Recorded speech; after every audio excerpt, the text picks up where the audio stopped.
Had a bit to do with the Hereford Association? Yeah, no, well, I did get involved in the Hereford Association way back. I was a councillor on the association. I was pretty lucky because I was in tow with a guy called Don Goodall, who was a deep thinker. I've heard people refer to him maybe a bit as the mad scientist because, and he was a bit, I think he was way out there thinking of things way out there. And I was lucky enough to get involved when the breed plan thing was sitting there, and we had a New Zealand system that was just hopeless. It was taking breeders nowhere, and we were able to get in and get the association to adopt breed plan, which is used by farmers across all breeds now. And it's no point belonging to any association or whatever it is if they don't add value to what they do. So the breed association needed breed plan to add value for its members. That got that. And then we moved after that probably into the Hereford Prime thing, which was the first branded beef program we got going. And it was Don's passion initially, I guess, because he was sick of eating steak that was inconsistent and wasn't good enough. Maybe his teeth were getting a bit dull, I don't know. But when we started that off, so him and I decided we'd have a crack at it, and we couldn't get a pH meter anywhere in New Zealand. No one actually had one, and the Hereford Association bought one. We bought one from Australia, I think, and we spent half a day a week for a year in the chiller trying to work out what we thought was required for a branded beef program to get consistency. So part of that is to give information back to farmers on meat colour, fat colour, and trace marbling and ribeye size and things like that. And that can all tie back to the Hereford Association database of bulls that have got ultrasound scanning done on them. So there's an opportunity there for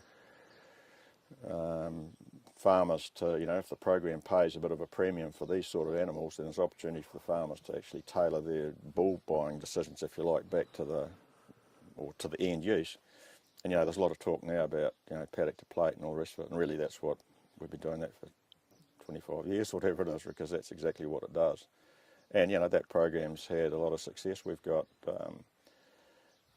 3 different processors processing at the moment, and another one that we're in contract negotiations with at the moment, and we're processing something like, we are processing 700 head a month, and these are Hereford cattle or Hereford first cross cattle. So and it's adding value hopefully to the processor and through to the actual guy in the restaurant, the brand.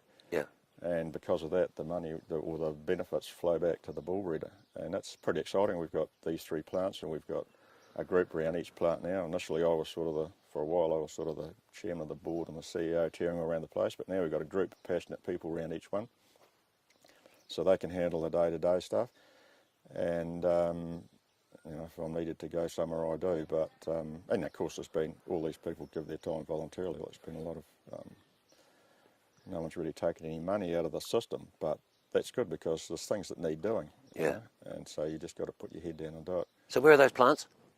We've got Beaumont Meats down in the south. Here's where we started way back with them, and they've actually been very successful in the Steak of Origin competition. They do dry-aged Hereford Prime as well, which is aging on the bone.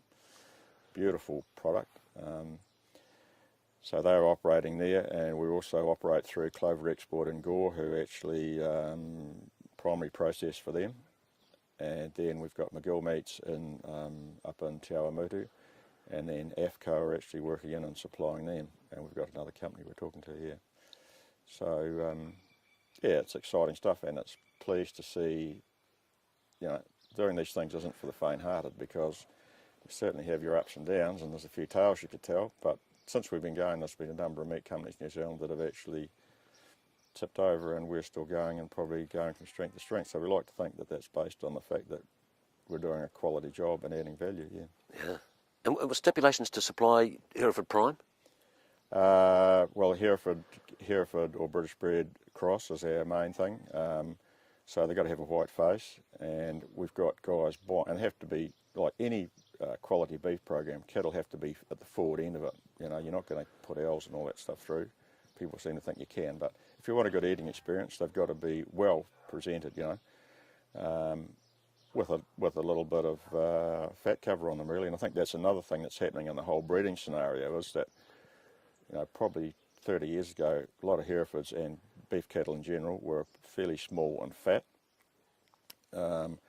And obviously fat's not something that a processor wants, because he's paying you meat value for fat and then he can't sell it. Somebody's got to trim it. So there was quite a bit of effort went into leaning our cattle out and making them bigger, and certainly done that. You get paid on weight, so that's good. But I think now there's a bit of a tendency back, and you see that with guys buying bulls, and also reflects in the cows that they're running on the hill country. You can have them too lean, so you need guys now are constantly buying bulls, probably with positive fat.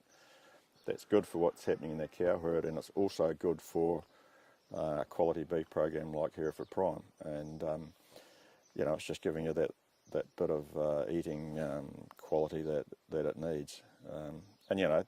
So Hereford breed, if you like, is backing. It's what it does. It's genetics right through to the plate, and we're not the only ones doing that. Angus are doing that as well. So we've got two breed societies, if you like, that back what they do. They're not just taking the bulls and dumping them into the bull sale and saying, here, take these, they're the best bulls ever. They're actually following the whole thing right through to the end user, and then the opportunities there to get that information back and feed it back through the system into the genetics that you're putting into it. And that's good should be good for the breeder, processors getting more efficient, and the guy in the restaurant eating the steak. Yeah.